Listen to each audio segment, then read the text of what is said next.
নমস্কার বন্ধুরা, পঞ্চব্যঞ্জন হেসেলে সবাইকে স্বাগত। আজ আরেকটি রেসিপি নিয়ে তোমাদের সামনে হাজির হয়ে গেলাম। আজকের রেসিপিটা কিন্তু অনেকেরই ভীষণ প্রিয় রেসিপি, আর আমি এটা লক্ষ্মী পুজো উপলক্ষে কিন্তু আজকে করলাম। ঝুরির নাড়ু। তো ঝুরির নাড়ু অনেকেই কিন্তু অনেক পদ্ধতিতে করো, তো আজকে আমি কি পদ্ধতিতে করছি সেটাই চলো তোমাদের সঙ্গে শেয়ার করি।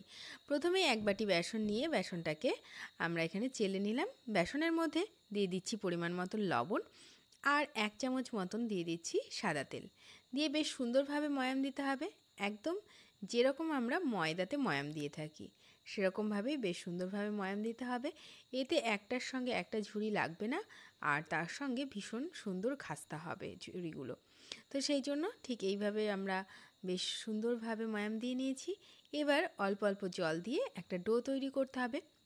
এই ডোটা তৈরি করার সময় কিন্তু ভীষণভাবে হাতে লেগে যায়, কারণ ছোলার ডালের বেসনটা হলে খুব বেশি হয়। আর ছোলার ডালের বেসনেই কিন্তু অবশ্যই বন্ধুরা করবে, কারণ এই ছোলার ডালের বেসনটাতে কিন্তু খুব সুন্দর ঝুরির টেস্টটা আসে, আর ঝুরির নাড়ুটাও সেই জন্য খুব ভালো হয়। তো দেখুন এইভাবে আমি একটা ডো তৈরি করে নিলাম। ডোটা কিন্তু একদম হাতের সঙ্গে আটকে যাবে, এরকমভাবেই হয়। আর মাখাটা খুব বেশি শক্তও হবে না, আবার খুব বেশি নরমও হবে না, ঠিক মাঝামাঝি হলে জিনিসটা সবথেকে বেশি ভালো হয়। তারপরে এরকম একটা চামচের সাহায্যে আমি হাত থেকে এইভাবে ছাড়িয়ে নিচ্ছি, কারণ ওই যে আগেই বললাম ভীষণভাবে আটকে যায়।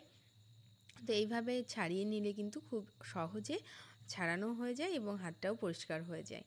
তো এইভাবে ছাড়িয়ে নিচ্ছি। তারপরে আমি ঝুড়িটা যেটা দিয়ে তৈরি করব সেটা একটা অনলাইন থেকে নেওয়া একটা মেশিন। এই মেশিনটা খুব মানে সহজভাবে কিন্তু ঝুড়িগুলোকে তৈরি করা যায়।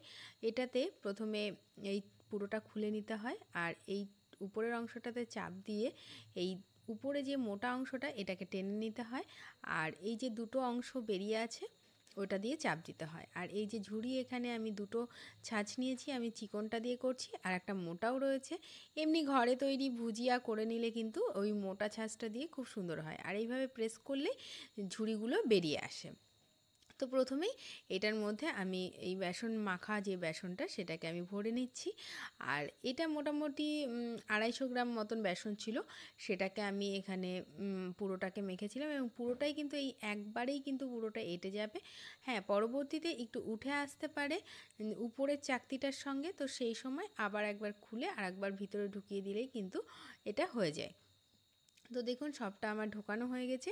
এবার এই মেশিনের উপরের অংশটাকে এই উপরের অংশের সঙ্গে আমরা লাগিয়ে দেব।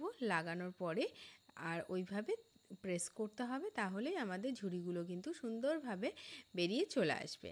আর এদিকে অলরেডি ততক্ষণে কিন্তু আমি তেলটা গরম করতে বসিয়ে দিয়েছিলাম। তেলটা গরমও হয়ে গেছে। এবার ওইভাবে প্রেস করব, আর এইভাবে ঠিক আমাদের ঝুড়িটাকে দেখুন বেরিয়ে আসছে। এইভাবে ঝুড়িটা বেরিয়ে আসবে, তারপরে তেলের মধ্যে আমরা এইগুলোকে ছেড়ে দেব। আর ছাড়ার সময় এটা অনেক বড় বড় হয়ে বেরিয়ে আসে, তো আমরা চামচের সাহায্যে একটু কেটে দেব, তাহলে ছোট হয়ে যাবে। এইভাবে উল্টে পাল্টে বেশ সুন্দরভাবে আমরা এটাকে ভেজে নিচ্ছি। ভাজা হয়ে গেলে এটাকে আমরা একটা তারের ছাঁকনির মধ্যে আমরা তুলে নিচ্ছি, যাতে সম্পূর্ণ তেলটা খুব ভালোভাবে ঝরে যায় সেই কারণে। তো এইভাবে আমরা সমস্তটা তুলে নেব, নিয়ে আবার ঠিক এই একই পদ্ধতিতে আবারও বাকিগুলো ভেজে নিচ্ছি। আরও এক ছাঁক দেখুন বন্ধুরা হয়ে গেছে। আর সামান্য একটু করে ছাড়াতেই দেখতে পাচ্ছেন কতটা করে ঝুরি হচ্ছে। তো এইভাবে কিন্তু আমরা ঘরে ঝুরি ভাজাও কিন্তু বানিয়ে নিতে পারি, সেটাও কিন্তু খুব সুন্দর হয়। যে আবারও একবার ছেড়ে দিচ্ছি, ঠিক এই পদ্ধতিতেই আমরা পুরো ভুজিয়াটা আমরা এইভাবে ভেজে নেব। ভেজে নেওয়ার পরে তারপরে তোমাদের সঙ্গে বাকি প্রসেসিংটা আমরা শেয়ার করব। তো এই দেখো আর এক ছাক ছেড়ে দিলাম। এর মধ্যেই দেখো এইটুকু বেসন দিয়েই আমাদের কতটা পরিমাণ ঝুড়ি তৈরি হয়েছে। পুরো একটা থালা পুরো ঝুড়ি হয়ে গেছে। এই ঝুড়িগুলোকে আমরা একটু ভেঙে নিচ্ছি। এই কারণে ভেঙে নিচ্ছি যে ঝুড়ির নাড়ু যেহেতু করব, একটু ভেঙে নিলে না খুব সুন্দরভাবে বাইন্ডিংটা করা যাবে। আর এদিকে পাশে দেখো আমি গুড় নিয়ে নিয়েছি। গুড়টা মোটামুটি এখানে 200 গ্রাম মতন গুড় রয়েছে। এটা আখের গুড় ব্যবহার করছি। তো কড়াইয়ে প্রথমে আখের গুড়টা দিয়ে দিচ্ছি, আর তার সঙ্গে যেটা দেব সেটা হচ্ছে সামান্য একটুখানি জল। বলতে গেলে চামচে মাপা যদি হিসাব বলি, তাহলে টেবিল চামচের মোটামুটি আমরা 3 চামচ মতন আমরা জল এখানে ব্যবহার করছি। এবার এই জলটাকে গুড়ের সঙ্গে দিয়ে বেশ সুন্দরভাবে আমাদের জাল দিতে হবে। আর গ্রাম বাংলায় এই যে ফোঁটগুলো পড়ে সেগুলোকে মটর ফোঁট, মুসুরির ফোঁট, সর্ষে ফোঁট এরকমভাবেই কিন্তু বলা হয়। তো তোমরা কিভাবে কি ফোঁট বলো বা কি তাক বলো সেটা অবশ্যই কমেন্ট বক্সে জানিও বন্ধুরা।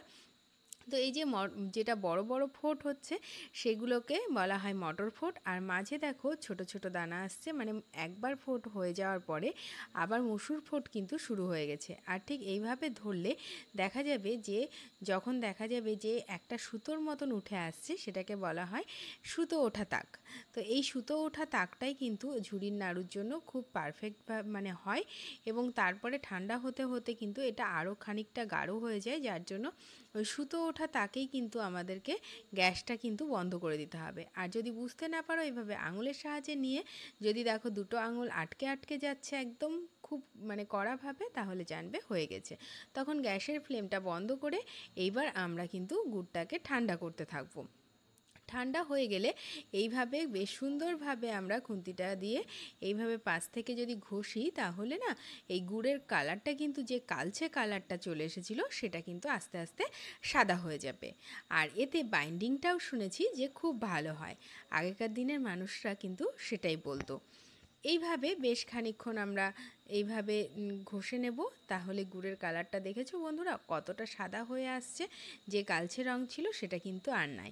তারপরে এই ঝুড়িগুলো দেব, তবে ঝুড়িগুলো দেওয়ার আগে অবশ্যই দেখে নেবে যেন গুড়টা যেন খুব সুন্দরভাবে ঠান্ডা হয়, না হলে কিন্তু এই ঝুড়িগুলো কিন্তু নরম হয়ে যাবে। আর নাড়ুটা করার পরে দেখবে একদম নরম হয়ে গেছে। তারপরে এইভাবে যেরকম আমরা নাড়ু তৈরি করি আর কি সেইভাবেই আমরা বল বল করে নেব, ব্যাস তাহলে কিন্তু আমাদের ঝুড়ির নাড়ু কিন্তু এইভাবে তৈরি হয়ে যায়।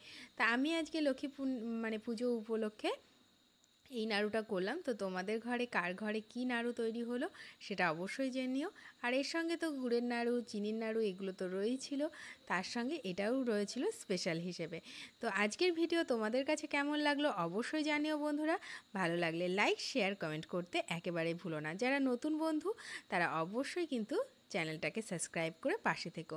পাশে থাকা বেল আইকনটি অবশ্যই প্রেস করে রেখো, তাহলে যখনই আমি কোনো রেসিপি তোমাদের সঙ্গে শেয়ার করব তখন সব থেকে আগে তোমাদের কাছে তার নোটিফিকেশন পৌঁছে যাবে। তা আজকের মতন এই পর্যন্তই। টাটা, শুভরাত্রি।